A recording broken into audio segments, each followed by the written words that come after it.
Olá! Nesta aula vamos tratar da responsabilidade territorial, né? E de alguns aspectos sobre registro imobiliário. Vamos falar um pouquinho sobre a jurisprudência do Supremo Tribunal Federal, STF, e do Superior Tribunal de Justiça, STJ, em matéria, né, de responsabilidade territorial. Aqui vale a pena lembrar que quando falamos de responsabilidade territorial, nós estamos num primeiro momento, pensando na responsabilidade do gestor público, né, do administrador público que aplica a legislação urbanística, né, mas sem perder de vista, obviamente, a responsabilidade de quem do titular, de quem loteia, de quem parcela o solo, do titular, né, da própria licença urbanística, da própria licença edilícia. Então, essa responsabilidade é uma responsabilidade que se divide, mas o termo responsabilidade territorial, de um modo geral, está associado à responsabilidade do próprio gestor, né, do território, que no caso é o município. Bom, em relação à responsabilidade territorial, nós poderíamos também mencionar um RE, né, que é o RE 106.931, né, de relatoria do Carlos Madeira, do ministro Carlos Madeira. Esse RE, que é um RE relativamente antigo, ele vai, na verdade, estabelecer o seguinte, que uma vez invalidado, né, o alvará concedido pela autoridade municipal, né, ou pela autoridade estadual, quando for o caso, tendo em vista aí uma ilegalidade, a contrariedade ao próprio interesse público, né, ou até por descumprimento do titular na execução da obra, essa invalidade, ela retira a presunção de definitividade e desqualifica, né, o ato gerado como um ato, né, que produza direito adquirido. Então, uma vez invalidado o alvará, né, da licença urbanística, da licença edilícia, essa invalidação, ela retira completamente qualquer possibilidade de se discutir a natureza adquirida do direito de construir. Tá? Bom, esse é uma coisa mais ou menos óbvia, né? O que esse acórdão vai, na verdade, estabelecer, tá?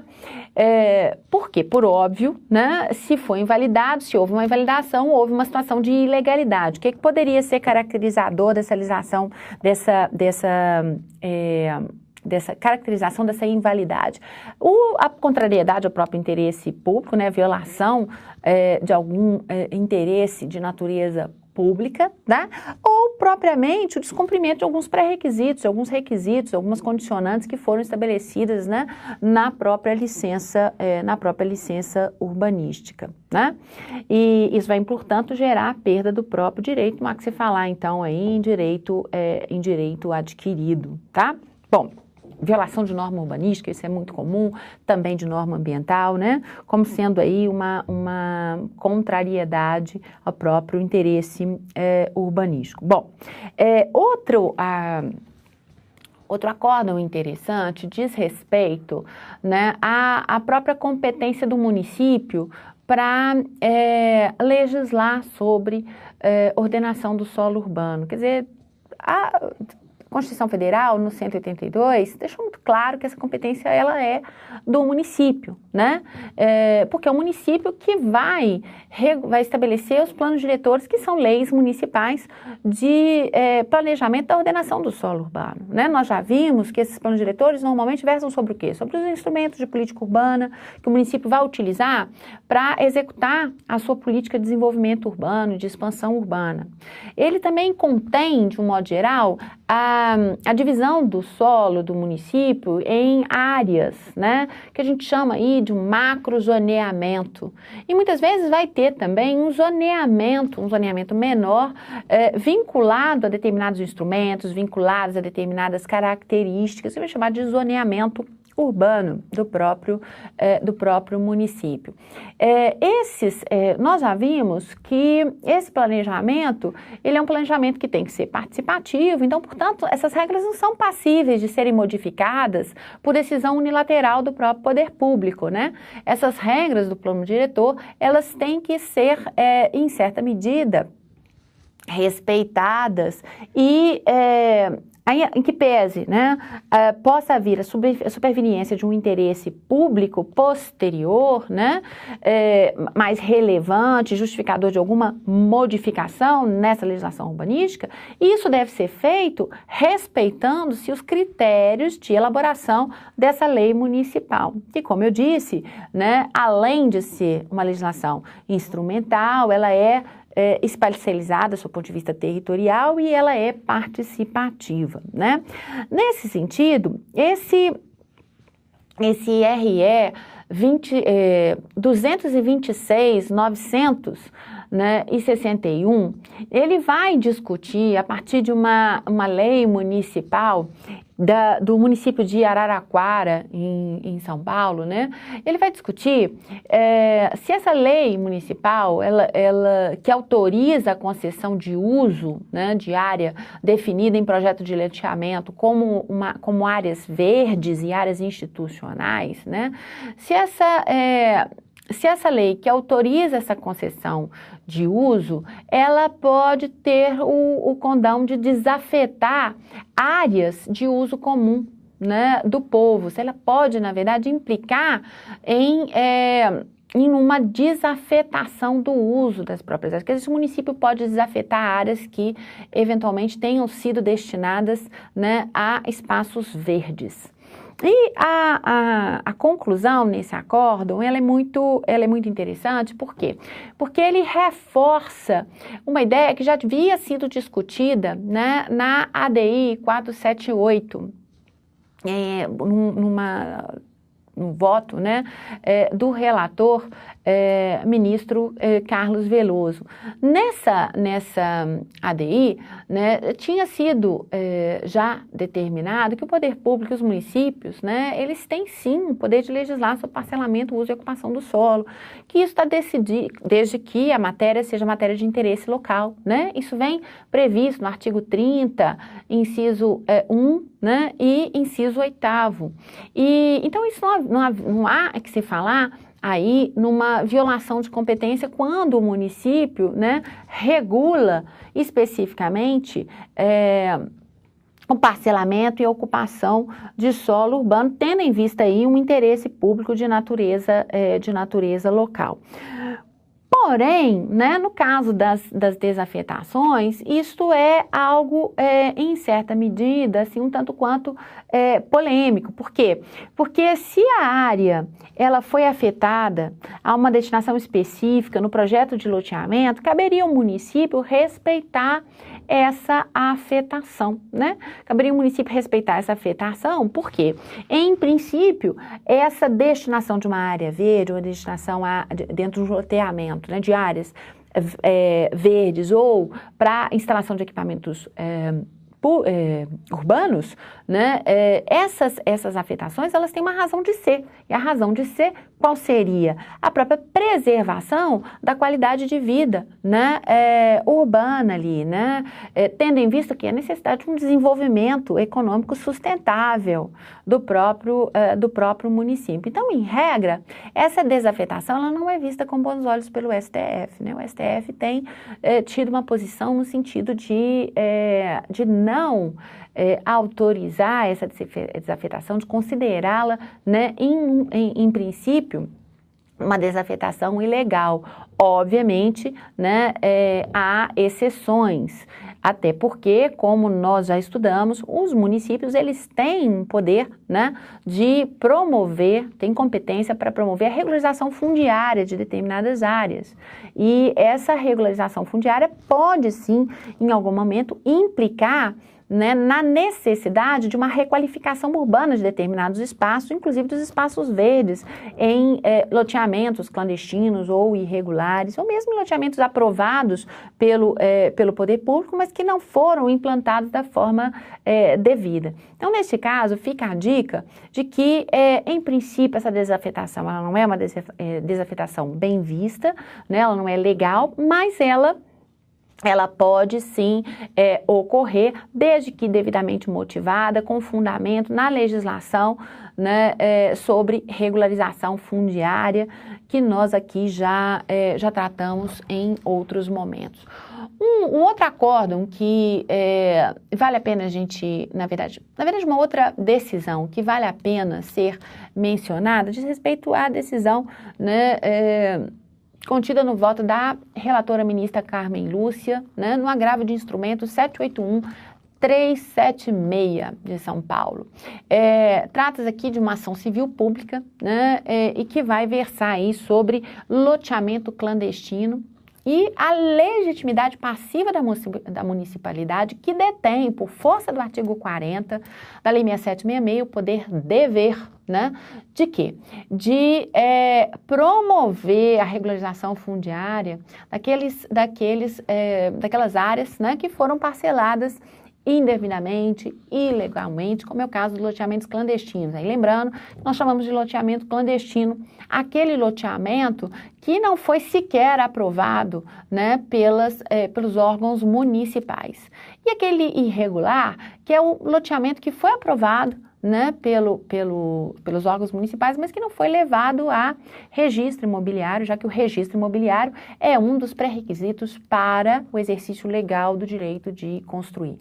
Vejam bem, neste caso, o artigo 40 da Lei 6766 vai estabelecer uma responsabilidade de ordem subsidiária, para alguns até de ordem solidária, no que diz respeito, né, ao dever de reordenar, regularizar, né, as áreas que foram ocupadas indevidamente, né, seja porque os loteamentos não foram aprovados pelo município ou levados a registro imobiliário, né, seja porque as regras relativas a esse loteamento aprovado foram descumpridas pelo empreendedor. Essa responsabilidade ela é tão importante que essa ação, né, da implantação irregular de loteamentos é considerada crime, né, crime contra a administração pública. Nós já tivemos oportunidade de tratar disso. Então, nesse sentido, o poder público sim tem uma responsabilidade no primeiro momento subsidiária, né, já que essa responsabilidade, a primeira responsabilidade é do próprio loteador, né, titular aí do direito de construir, mas ela pode também ser considerada, ela tem sido considerada por alguns até uma responsabilidade de ordem solidária em nome, né, em razão, em função do próprio tipo de interesse público presente nesse tipo de questão. Uma outra decisão importante sobre regularização de loteamento, agora do STJ, do Superior Tribunal de Justiça, né, é que está contida no RESP, no Recurso Especial 124.714, né, de São Paulo. Nesse RESP discute-se o poder-dever do município, né, e a sua legitimidade passiva, aí, né, a sua responsabilidade pela regularização de loteamentos, né, implantados, né, irregularmente. Então, nesse RESP, no voto do relator ministro Francisco Peçanha, né, ficou estabelecido que o município ele tem o poder-dever de agir no sentido de regularizar um loteamento urbano, né, ocorrido aí de forma clandestina, sem que a prefeitura municipal tenha usado do seu poder de polícia ou das vias judiciais próprias para impedir o uso ilegal do solo urbano. O exercício dessa atividade, ele é vinculado, né, um exercício vinculado e, portanto, né, em alguma medida decorrente da própria aplicação do artigo 40 da Lei 6766. Bom, para fechar, vamos falar do RESP 28058, né, de São Paulo, de relatoria do ministro Adhemar Maciel. Esse RESP trata de afetação de áreas de uso comum, de desafetação de áreas de uso comum do povo, né, e de loteamento para fins urbanísticos. Nesse RESP foi discutida a aplicação do artigo 17 da Lei 6766 de 79, né, e ele tratou basicamente, né, de discutir o poder que a administração pública teria, né, que o poder público teria de desafetar uma área que tivesse sido destinada no âmbito de um projeto de loteamento como área de uso comum do povo. Nós já falamos sobre isso em alguns outros momentos, né? E o entendimento foi de que essa desafetação, ela em princípio, ela é ilegal. Por quê? Porque a destinação de áreas verdes, a destinação de áreas de uso comum do povo, no âmbito de loteamentos urbanísticos, elas prestam um determinado fim. E desafetar essas áreas sem a devida motivação, sem a devida justificativa, ainda que seja para a implantação, né, de programas de regularização fundiária, né, pode ser, obviamente, objeto de questionamento se o poder público faz isso sem a devida justificativa, né?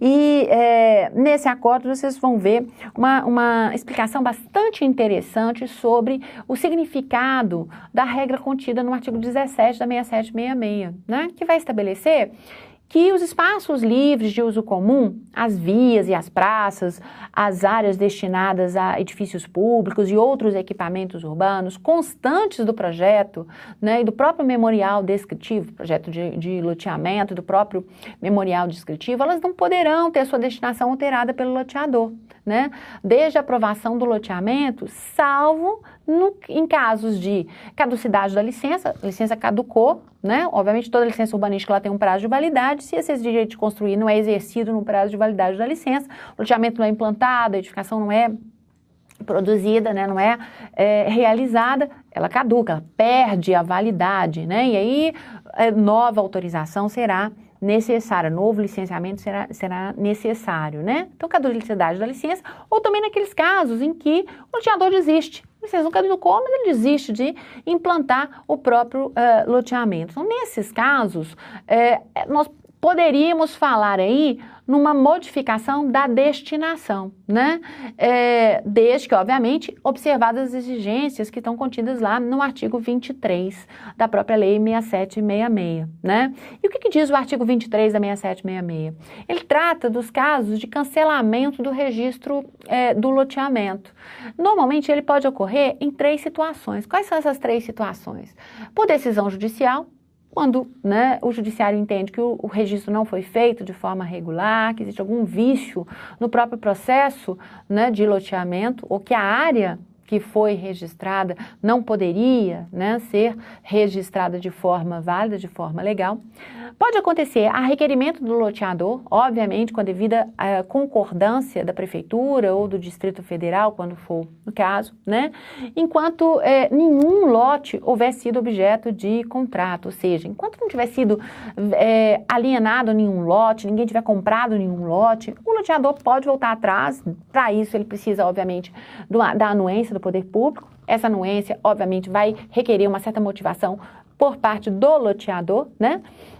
Que vai, obviamente, expor suas razões para não lotear, mas não levar adiante aquele loteamento da forma que foi solicitada a autorização.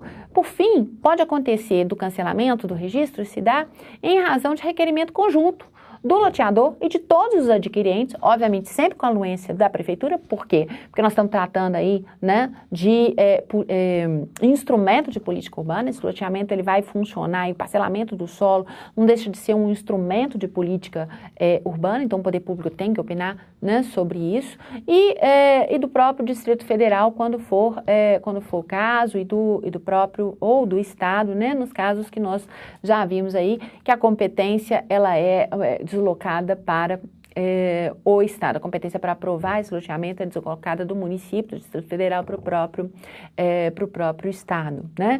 E digo isso por quê? Porque muitas vezes esse loteamento ele vai poder ser levado adiante, mas para o poder público ele precisa, obviamente, estar ciente disso, né? Ele precisa saber que o loteamento não será feito daquela forma e, portanto, ele poderá, a partir daí, adotar outras estratégias de ordenação do solo mais compatíveis com os objetivos da política de desenvolvimento urbano implantada pelo próprio município. Então, nesse acordo, houve uma discussão sobre as razões pelas quais essas áreas do artigo 17, elas são, na verdade, exigidas como uma espécie de contrapartida de quem loteia. E aí ficou claro que essa exigência, num primeiro momento, ela é de quem? Ela cabe, esse artigo 17, tá? Ele está destinado a quem? Ele está destinado ao próprio loteador, né? É o loteador que tem que destinar essas áreas verdes, essas áreas de uso comum do povo aí dentro do âmbito do próprio loteamento. Mas que o poder público, quando ele fica ali como depositário dessas áreas, quando aquelas áreas se transformam em áreas de natureza pública, isso obviamente se justifica na medida em que o poder público vai funcionar como um guardião, né, do fim que justificou a própria institucionalização das áreas. Não é para ele, a partir daí, né, retirar essa afetação e fazer delas o que ele bem entender. Então, até o próprio poder público, né, caso haja necessidade de mudança da destinação, isso tem que ser, obviamente, bem justificado, sob pena, né, de ser considerado uma alteração ilegal, como foi no caso do acórdão que nós examinamos aqui. Bom, eu espero que essas observações tenham sido produtivas e que tenham propiciado uma compreensão melhor da responsabilidade territorial e do papel do registro imobiliário no âmbito da legalidade do parcelamento do solo. Eu lembro que as dúvidas em relação a essa aula, elas podem ser enviadas por correio acadêmico ou postadas no fórum da disciplina, né? Eu agradeço a atenção de todos. Obrigada.